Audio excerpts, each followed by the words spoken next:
Bismillahirrahmanirrahim. Assalamualaikum warahmatullahi wabarakatuh. Kita akan mempelajari insya-Allah bahasa Al-Quran, peringkat asas bagi yang tidak pernah belajar bahasa Arab ataupun yang pernah belajar bahasa Arab. Kaedah yang saya akan perkenalkan untuk anda belajar bahasa Arab pada awal, daripada asas, ialah kaedah yang agak yang lain daripada yang lain, iaitu kaedahnya kita namakan dia kaedah kata dasar. Baik, untuk pengetahuan semua, kaedah kata dasar belajar bahasa Al-Quran, asas bahasa Al-Quran melalui kata dasar ini telah pun saya bukukan melalui buku yang saya namakan dia dengan nama Teknik Faham dan Hadam Kata Dasar Al-Quranul Karim, dan ini adalah edisi terkini bagi buku tersebut. Dan buku yang sebelum ini adalah berwarna biru, cetakan tahun 2018, dan yang ini adalah cetakan terkini. Dan buku ini dalam buku ini diterangkan kaedah-kaedah kata dasar yang dipilih khas untuk anda, dan juga disertakan beberapa latihan serta senarai kata dasar yang di dalam Al-Quranul Karim untuk dipelajari. Di samping buku ini, buku teks, sebagai buku teks, buku ini juga disokong oleh sebuah buku lagi yang kita tulis khas sebagai latihan ataupun sokongan kepada buku teks tadi, di mana dalam buku ini tuan-tuan dan puan-puan, saudara dan saudari akan dihidangkan dengan latihan-latihan yang diterangkan kaedahnya dalam buku teks tadi. Jadi untuk mendapatkan buku teks dan buku latihan, anda semua boleh berhubung dengan nombor di dalam pada skrin ini ataupun lawat laman web kelasbahasaquran.weebly.com. Baik, untuk pelajaran kita, saya akan ringkaskan apa yang saya terangkan dalam buku teks sebagai pengajaran, dan untuk lebih lanjut boleh dapatkan buku teks insya-Allah. Baik, kita mulakan apa yang dimaksudkan dengan kata dasar, ya, insya-Allah. Apa yang dimaksudkan dengan kata dasar? Kata dasar ataupun kata akar, yang disebut sebagai kata akar di dalam setengah istilah, ialah perkataan asas ataupun perkataan dasar atau perkataan yang membentuk perkataan-perkataan Arab. Jadi perkataan di dalam Al-Quranul Karim ataupun dalam bahasa Al-Quranul Karim ini adalah berasaskan kata dasar. Jadi boleh kita katakan bahawa kebanyakan perkataan di dalam Al-Quranul Karim atau dalam bahasa Arab ini, dia berasaskan kata dasar ataupun disebut sebagai usul al-kalimat atau dikenali juga sebagai juzur al-kalimat.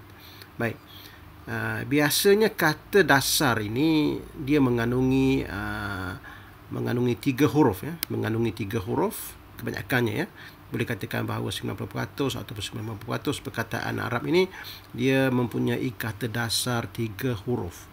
Cuba perhatikan di dalam kotak ini. Kata dasarnya adalah ha, mim dan dal, dan ini adalah perkataan yang lahir daripada kata dasar ha, mim dan dal. Contohnya alhamdu, kita sebut dalam Al-Fatihah, alhamdulillahirabbil-alamin, hamidun majid, mahmud, muhammad, ahmad, yuhmadun, semuanya berasal daripada kata dasar yang sama, iaitu ha, mim, dal. Dan kata dasar ini kita perlu tulis dalam keadaan terpisah, ha, mim, dal. Dan kalau kita gabungkan sekali, dia akan sudah jadi perkataan. Jadi dia adalah kata dasar, ya, insya-Allah. Kita akan pelajari secara lebih lanjut di dalam pelajaran-pelajaran yang seterusnya. Baik, contoh lagi kata dasar ialah contohnya ra, ha dan mim. Di antara ra, ha dan mim ni lahirlah perkataan daripada kata dasar tersebut. Contohnya ar-Rahman, ar-Rahim, rahmah, irham, arham, rahimin, yarhamu, al-marhamah. Semuanya lahir daripada kata dasar ra, ha dan mim. Perhatikan bahawa kata dasar biasanya dia mengandungi 3 huruf sahaja, ra, ha dan mim. Boleh kita katakan bahawa kebanyakan kata dasar dalam bahasa Al-Quran ini dia mengandungi 3 huruf. Baik, Seterusnya, poin yang kedua yang saya nak kongsikan dengan tuan-tuan dan puan-puan sekalian ialah berkenaan dengan kata dasar, bahawa setiap kata dasar ini dia akan ada makna asas, ya. Ini adalah di antara keunikan bahasa Al-Quranul Karim, di mana bahasa Al-Quranul Karim ini dia berasaskan kepada kata dasar, dan kata dasar itu akan mempunyai makna asas atau kita sebut dalam bahasa Inggeris sebagai base meaning. Okey, contohnya, ya, kita ambil satu kata dasar mim lam kaf. Contohnya mim lam dan kaf. Baik, kata dasar mim lam dan kaf.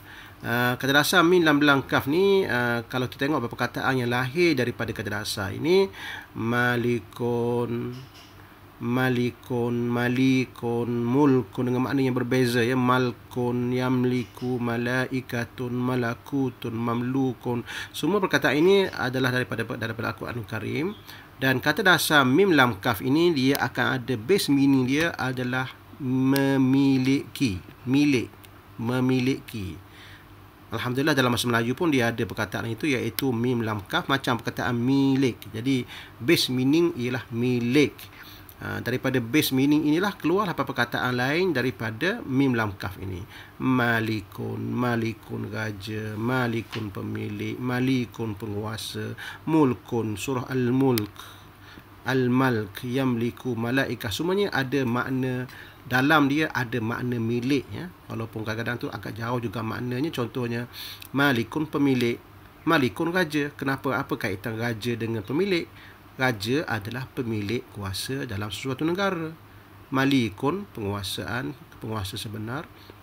Mungkin ada juga perkataan yang mamluk, contohnya. Kenapa dia ada kata dasar mim lam kaf di dalamnya? Kerana hamba itu dimiliki oleh seseorang. Malaikah, mungkin perkataan yang malaikah contohnya dia agak jauh juga dengan kata dasar dia. Kata dasarnya mim lam kaf, ya. Malakun, malak, malaikah. Ada kata dasar mim lam kaf, sepatutnya dia ada makna milik juga.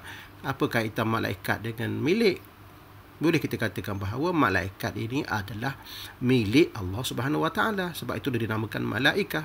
Wallahu a'lam, ya. Boleh kita kaji lagi maksud malaikah ni, kenapa kata dasarnya adalah mim lam kaf.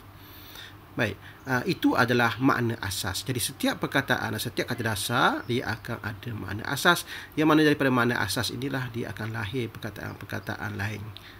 Baik, seterusnya ialah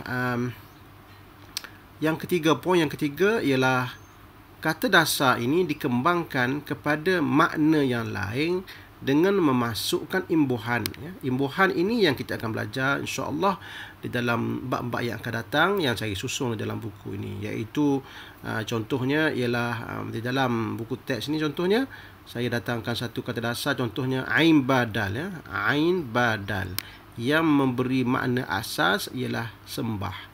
Sembah, ain badal. Daripada ain badal keluar perkataan ya'budu, keluarlah perkataan u'bud, ya'buduna, abada, ibadah. Semua perkataan ini dikembangkan daripada kata dasar ain badal ini dengan menambahkan beberapa perkataan imbuhan, ya. Ini imbuhan ini, perkataan ya, tentunya ya di awal ini, ya di awal ini, waw dan nun di akhir ini, sabdu di tengah ini, alif dan dal ini adalah imbuhan yang kita akan pelajari insya-Allah di dalam kaedah-kaedah yang akan datang. Jadi yang pentingnya adalah setiap kata dasar ini akan dikembangkan kepada makna-makna yang lain, kepada perkataan yang lain dengan menambahkan imbuhan yang kita namakan imbuhan, ya. Dalam imbuhan ini dia ada penambahan yang standard yang mempunyai makna yang tertentu yang akan dipelajari kemudiannya insya-Allah. Contoh lagi ialah perkataan ataupun kata dasar roha dan mim. Roha dan mim ini mempunyai kata dasar roha dan mim, ya, mempunyai makna roha dan mim maknanya kasih. Daripada sinilah keluarnya perkataan Rahman, Rahim, Rahimin, Ruhama, Rahmah. Semuanya bermaksud kasih, mercy. Ar-Rahmanur Rahim, merciful, mercy, ya. Semuanya berasas daripada maknanya kasih, mercy.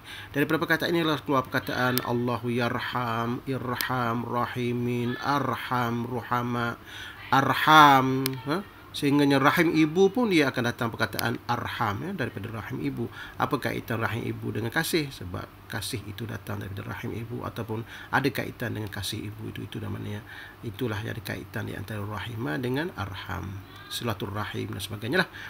Baik, itu adalah di antara poin-poin penting yang perlu kita pelajari dalam ilmu kata dasar ini. Saya merasakan bahawa mempelajari kata dasar ini mempunyai faedah yang amat besar bagi orang yang mula-mula ataupun baru nak berjinak-jinak dengan mempelajari bahasa Arab ataupun bahasa Al-Quran, kerana dengan memahami kaedah dan kriteria ataupun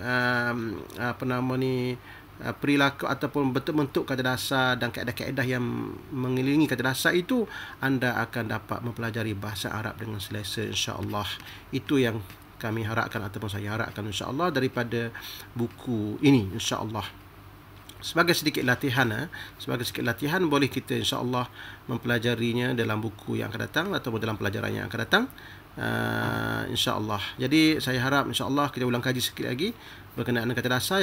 Poin yang pertama yang saya ingin kemukakan ialah, yang pertama, kata dasar ataupun bahasa Al-Quran ini adalah berbaskan ataupun berasaskan kata dasar yang disusun dengan begitu sistematik, yang mana setiap perkataan ataupun kebanyakan perkataan-perkataan di dalam Al-Quran ini berdasarkan kata dasar. Okey, yang pertama sekali ialah kata dasar mengandungi 3 huruf. Pertama. Yang ketiga, kata dasar akan mempunyai makna asas, base meaning yang perlu kita tahu. Yang ketiga, kata dasar ini dikembangkan kepada perkataan lain dengan menambahkan imbuhan tertentu. Untuk pelajaran akan datang, kita akan bincangkan bentuk-bentuk kata dasar dan bagaimana kita dapat mengeluarkan kata dasar daripada setiap perkataan dan mengetahui base ataupun basic meaning ataupun makna asas bagi setiap perkataan itu, insya-Allah.